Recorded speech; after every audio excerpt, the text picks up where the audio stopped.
guys, welcome back to my channel and welcome back to another video of this channel. Myself Soumya Tiwari and I am third year BSc Nursing student from College of Nursing ASMC Firozabad.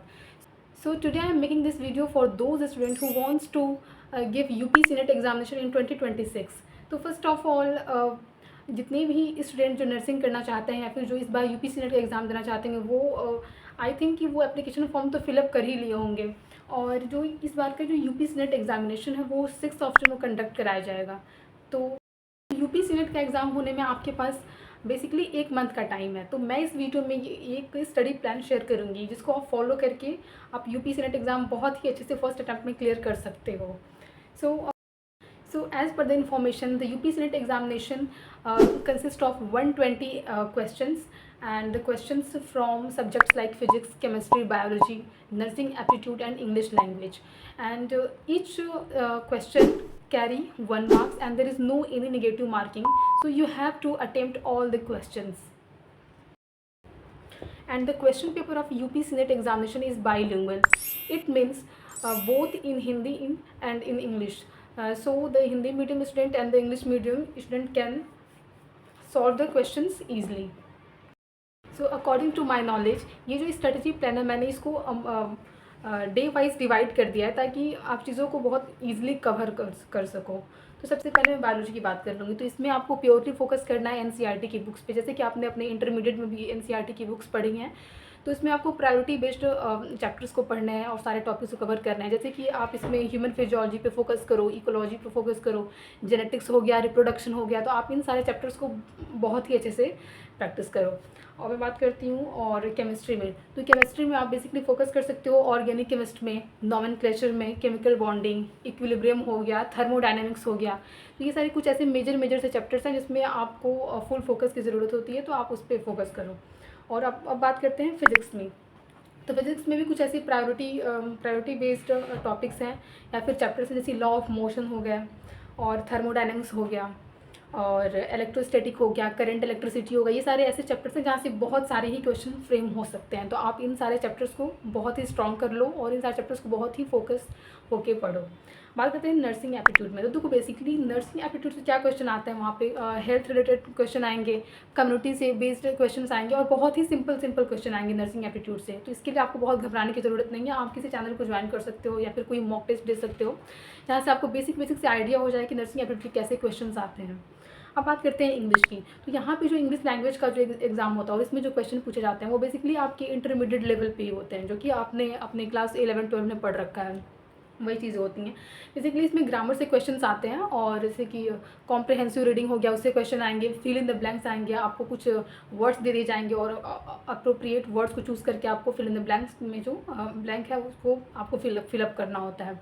इस type की चीज़ें आएंगी। अब बात करते हैं कि day wise कैसे आपको पढ़ाई करनी है ताकि आप सारे टॉपिक्स को कवर कर पाओ ईजिली। सबसे पहले हम बात करते हैं डे 1 to 15। इसमें आपको क्या करना है कि आप इसमें अपने सारी वीक एरियाज़ में रिवीजन कर सकते हो। जैसे कि अगर आपके पास कोई चैप्टर है, आपको मतलब वो चैप्टर आपको बहुत ही स्ट्रांग नहीं है, तो आप सबसे पहले आप उसको स्ट्रांग करो, उसको पढ़ो, उसके मॉक टेस्ट सॉल्व करो, क्वेश्चन पेपर्स देखो, मतलब उस पर फुल फोकस करो।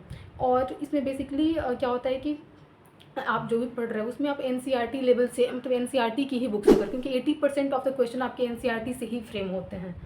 उसके बाद से आता है डे 16 to 25 में आपको क्या करना है कि इंटेंस प्रैक्टिस करना, वो क्वेश्चन सॉल्व करना है, मॉक टेस्ट देने हैं, या फिर आप PYQ सॉल्व कर सकते हो, 5 ईयर या फिर 6 ईयर का PYQ सॉल्व करो, मॉक टेस्ट दो। ऐसी बहुत सारी चैनल्स हैं, ऐसी बहुत सारी ऐप्स हैं जहाँ से आप जाकर के डेली मॉक टेस्ट दे सकते हो और अपने आप को इवेलुएट कर सकते हो कि आपके क्या वीक टॉपिक्स हैं और क्या आपके स्ट्रॉन्ग टॉपिक्स हैं। और एक बात देखो, जब आप मॉक टेस्ट दो उस टाइम क्या करो कि आप ये चीज़ इवेलुएट करो कि आपका कौन सा टॉपिक वीक है, आप दोबारा से जाकर के अपने बुक में उसको रिवाइज करो।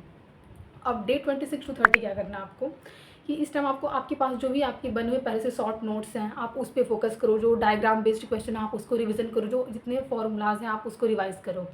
ओके, अब क्या करना है कि अब जो आपके पास लास्ट वीक बचेगा एग्जामिनेशन का, मतलब कि आपका एग्ज़ाम है 6 जून को, तो उसके पहले जो आपके पास ये 5 दिन का टाइम ड्यूरेशन है उसमें आपके पास जितनी भी आपके टॉपिक्स हैं या फिर जितने आपके फॉर्मूलाज हैं आप उसको रिवाइज करते रहो, मॉक टेस्ट देते रहो, PYQ सॉल्व करते रहो। हाँ, और एक सबसे इंपॉर्टेंट चीज़, ये जो आपका 6 जून के पहले की जो टाइमिंग है, मतलब ये जो 4-5 दिन की टाइमिंग है, उसमें आप कोई भी नए टॉपिक स्टार्ट मत करो, या फिर कोई ऐसी कोई चीज़ रह गई जिसको आपने पढ़ाना हो तो प्लीज़ आप उसको स्टार्ट मत करो, क्योंकि आप उस चीज़ों को बहुत अच्छे से फोकस नहीं कर पाओगे, ना चीज़ें आप अच्छे से पढ़ ही पाओगे और इस चक्कर में। और ये जो आप अभी कर रहे हो, मतलब जो आप वाईक्यूज़ वगैरह सॉल्व कर रहे हो, या फिर जो भी एमसीक्यूज़ प्रैक्टिस कर रहे हो, आप उसका भी आप उससे भी आपका फोकस हट जाएगा। तो इसलिए लास्ट के वीक में आप कोई भी नया टॉपिक नहीं पढ़ोगे। अब बात करते हैं what to avoid in your preparation phase. जब आप प्रिपरेशन कर रहे हैं तो आपको क्या चीज़ अवॉइड करना है। तो जब आप अपने एग्ज़ाम के लास्ट वीक में हो तो कोई भी नया टॉपिक स्टार्ट मत करो, क्योंकि आप उसमें फुल फोकस नहीं कर पाओगे, और आप जो कंटिन्यूसली करते आ रहे हो उसमें भी ब्रेक हो, मतलब उसका भी उसमें भी चीज़ों को आप बहुत अच्छे से क्लियर नहीं कर पाओगे, और आप इधर उधर चीज़ें देखने में ही रह जाओगे, सारा टाइम उसमें निकल जाएगा।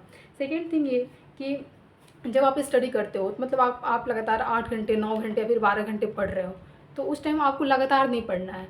उस टाइम मतलब कुछ टाइम के बाद 1 घंटे 2 घंटे के बाद आपको ब्रेक लेते रहना, ताकि आप जो पढ़ रहे हो आपका माइंड उसको प्रॉपरली तरीके से फिट कर सके, या फिर रिकॉल कर सके। यानी कि बस आप पढ़ते जाओ, एक टेंशन लेके पढ़ जा रहे हो कि हाँ एग्ज़ाम देना है। नो नो नो, ऐसा नहीं करना है।